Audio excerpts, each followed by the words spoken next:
Hey, it's me, your favorite guy. Here to serve up some 1 out of 10 unwatchable slop.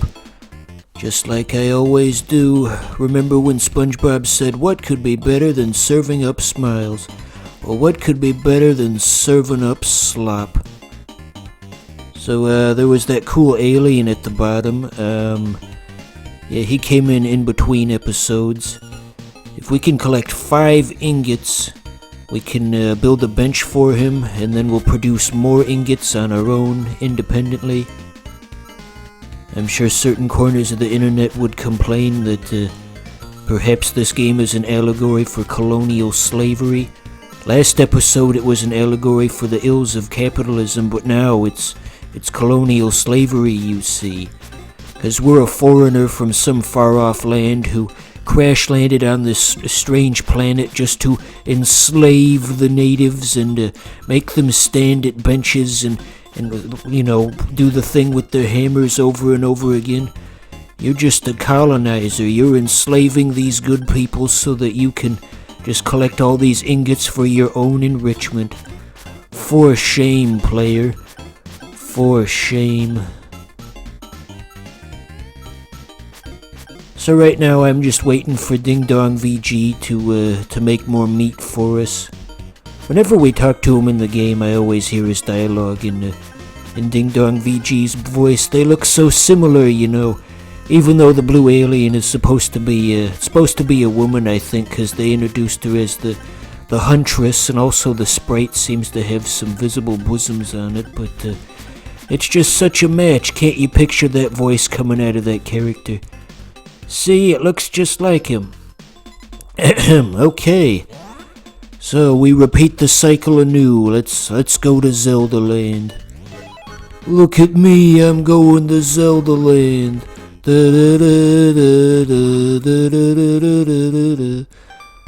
Shut up.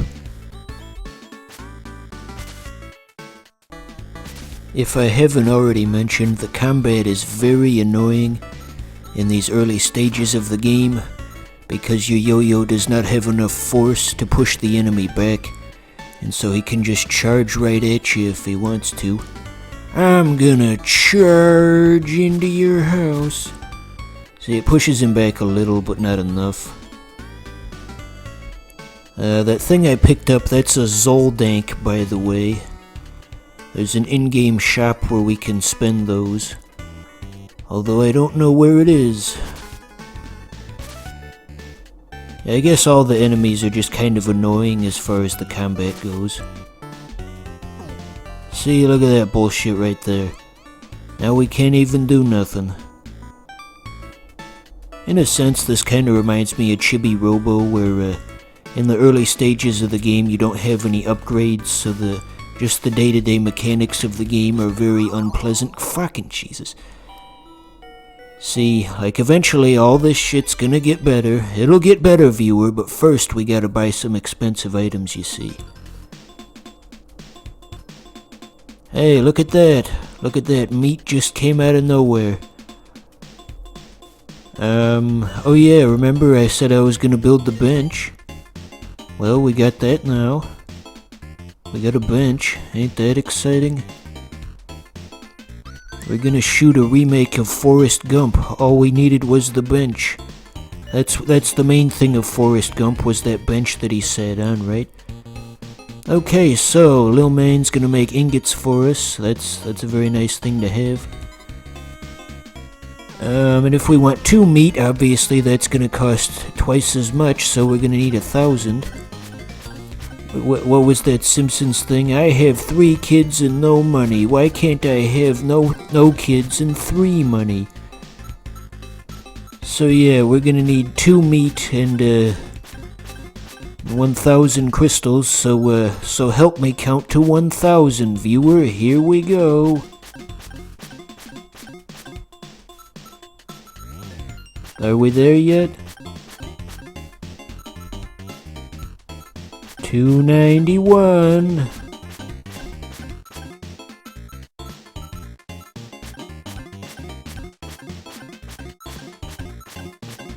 This is good content. If I could put on my game design hat for a moment, I think the reward loop isn't quite as fast as it needs to be to keep this gameplay entertaining, compared to something like Cookie Clicker or perhaps Adventure Capitalist, where they throw new stuff at you every 5 seconds, so that you're always doing something, you're always glued to your screen because the next reward's right over that hill. It's just more. Perfect for your ADD. I love this game. Yes. Did you ever play Cookie Clicker in your school's computer lab, by the way, viewer? No, in my country we no have such thing. We no have computer labs or schools. We just suffer. We just suffer and die every day. Such is life. Anyway, lost my train of thought. Anyway, yeah, I played Cookie Clicker in my school's computer lab, and yeah, that was like quite the thing. You had like groups of like a row of 10 people in the lab all playing it at the same time.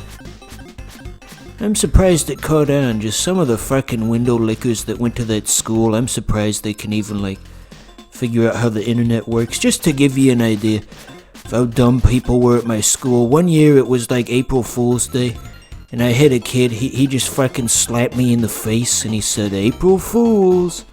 And you're probably thinking, well, did you go to a special ed school? How did that even happen?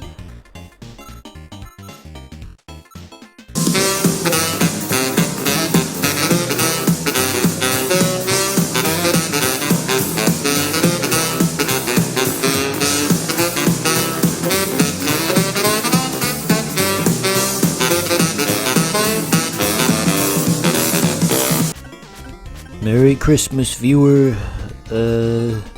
Anyway, we're almost there. We've almost got enough money for 2 meets at the same time. Ooh, look, he made a third one, but we won't go back to get 1,500 crystals. I mean, heavens to Betsy, I'm not made out of fucking money. Did you get the reference there? It's that film cow thing with the print on both sides of the paper. I'm not made out of fucking money. Anyway, so we can stay in Zelda World for twice as long now that we've got double meat. Ooh, and there's another one. Total craziness. But yeah, between this and Dwayne The Rock Island, there seems to be a consistent theme in UFO 50 of meat for some reason. You think Derek Hughes trying to tell us something? I don't know. Interpret that joke however you want. I ain't no comedian. Fuck. It's already ruined. The Mushroom Man, he sprays out a gas sometimes. That did 60 instead of 30, didn't it? Anyway, just walking into him is only one of the dangers. We're having a pretty good run here. We can practically replace our losses. Fuck, and we're gonna need to at this rate. I guess my goal... Oh my goodness. Oh my lord, 3 of them at once. His pattern is very erratic. He's a danger to himself and everyone around him. So I think if we just do a more pacifist type run and just kind of look around at stuff, that would be more beneficial. Focus on getting collectibles instead of wasting our limited time on this earth on senseless violence. There's a lesson in there. If only the Israelis and the Palestinians had played Pilot's Quest in UFO 50, they could have settled their differences. Okay, so look at all this wonderful swag we brought back. You see, impressionable young Let's Play watcher, swag used to have a different definition 10, 15, 20 years ago. It used to mean when you had a haul of interesting items that you would bring back from a place you see. Stood for stuff we all get. Back before the Zoomies culturally appropriated it. Okay, we got 2 aliens now. That's a good use of our money. Spend money to make money. And we can just go right back in there. We don't have to grind for crystals. How cool is that?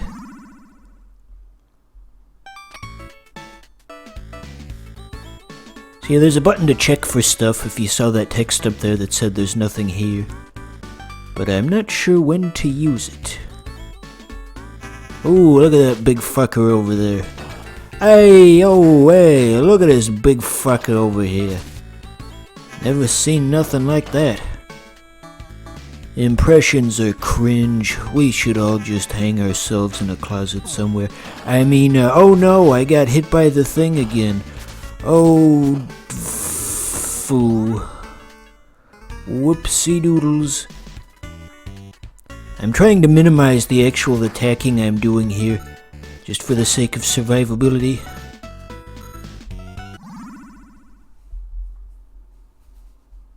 Oh hey, it's just like that other thing from Zelda, remember, it's a secret to every— oh fuck, I thought that was an item. Fuck. How dare those sneaky bastards put an enemy in there. See, there's no enemy the second time. Total utter bullocks.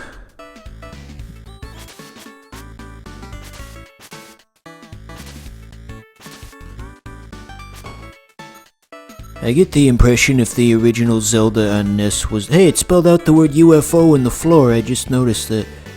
But yeah, I get the impression if the original Zelda on NES was like this, it probably wouldn't have sold too well. Wouldn't have been a big successful franchise. This looks like it does something, but I guess we're not ready for that. I guess you guys weren't ready for that, but your kids are gonna love it. Anyway, yeah, I think there would have been just one Zelda game if they styled it like this.